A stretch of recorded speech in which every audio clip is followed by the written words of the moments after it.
all I keep seeing is the smile. He was both an athlete and musically minded. He was a musician and a singer and a rapper. He was everything that you would have wanted in a son. This is Rolan Adams, a name that everyone should know. This weekend marks 30 years since the 15-year-old was heading home with his younger brother Nathan and surrounded by a gang of young white men. The eldest was 26 as I remember it at the time, and my two sons were 15 and 14. They stood no chance at all. And Roland was stabbed almost immediately and told Nathan to run. My son were just one of many young black men that were brutalized in that area and hospitalized. It was a well-known fact that there's this gang going around terrorizing black families in Thamesmead. Yeah. Roland was murdered 2 years before Stephen Lawrence, just 20 minutes away. The parallels between the two are chilling. Like the Lawrence family, when the Adams turned to the police, they felt they were treated like suspects.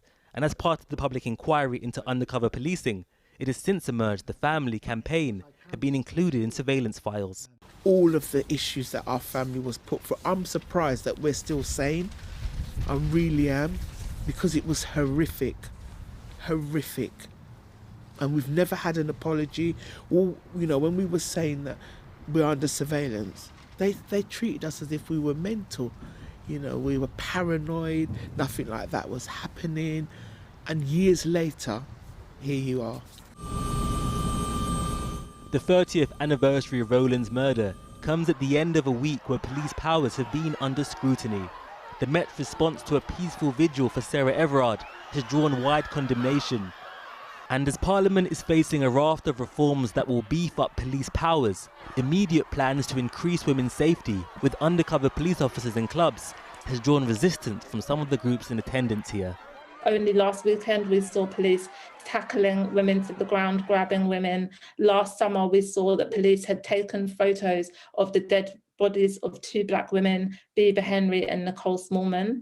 There was an ongoing inquiry into undercover police infiltrating activist groups and having relationships with women, which victims have described as state-sanctioned rape.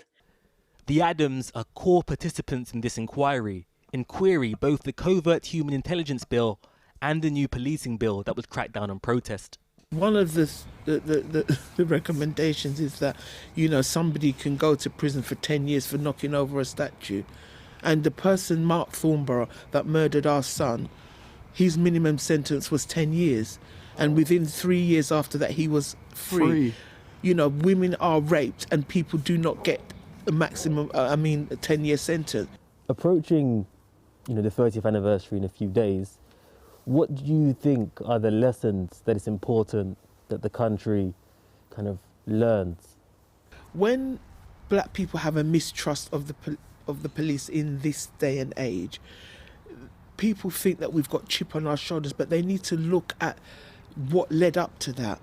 I grew up in the 70s when there was a Sussler, and I saw how my brother and my cousins and my male friends were treated just like yours. Yeah. So, and then it transpires down the generations that now our son is murdered and then they're still being hostile towards us and we haven't done anything. Roland's murder has changed this family forever. But what they want as they remember their eldest son is for this death to change us and the culture of policing.